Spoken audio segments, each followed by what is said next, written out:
සාර පොත්ත පෙන්නන්න තියෙනනේ.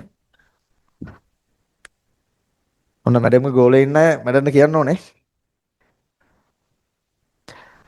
මේ තියෙන්නේ මට SFT උගන්නපු ඉස්කෝලේ උගන්න බෑ. ඔයාලා ඉස්කෝලේ ගුරුන්ට ආදරය කරන්නේ නැහනේ. නේ මම නම් අදටත් මගේ ගුරුවරු ඔක්කොටම ආදරේ ඉස්කෝලේ උගන්නපු. ඔයාලත් ආදරේ කියලා මම දන්නවා මම බොරුවට විහිළුවක් කරේ. මේ මට ඉස්කෝලේ උගන්නපු SFT මැඩම් මට මේ ඔය මම එක එක ප්‍රශ්න අහනකොට මේ මට මෙන්න මේ පොත බලා ගන්න කියලා ගෙනත් දුන්න මැඩම් ඉස්කෝලේදී ලියපු පොත. හරි මේ ෆිසික්ස් වලට දාලා මේ බලන්න 2007 මේක 2007 සඳමාලේ. හරිද? ඉතින් මේක මොකක් හරි උඩ ලියලා තියෙනවා නේ. මොකද්ද මේ ලියලා තියෙන්නේ? මෙහෙම ඔයාලට පේන්න මම කියවන්න බලන්න. කරදෙහි ගමන් කරන මොකද ලියද? කරදෙහි ගමන් කරන බෝට්ටුවකට වඩා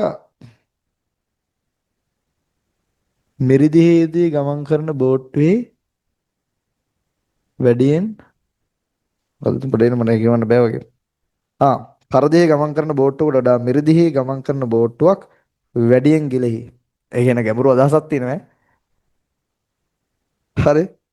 මේ ගැඹුරු අදහසක් තියෙනවා. මේකේ තියෙන්නේ භෞතික විද්‍යාව.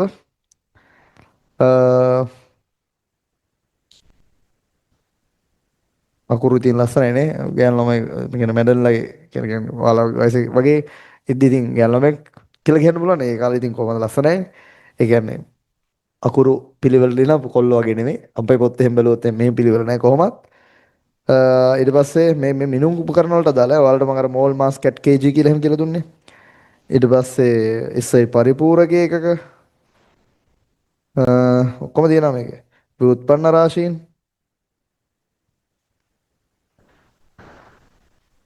20 24 අපි ඉපදිලත් නැහැ.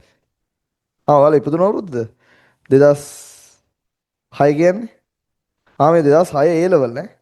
සෝරි 2007 කියලා හදලා තියෙන එක 2007 A level. 2007 A level කියලා කියන්නේ. ඒ කියන්නේ ඔයාලා 2008 නේද ඉපදුනේ? 2007 ද ඔයාලා ඉපදුනේ? ඒ කියන්නේ ඔයාලා ඉපදුන අවුරුද්දේ තමයි මට උගන්වපු මැඩම් මේ ලෙවල් කරලා තියෙන්නේ.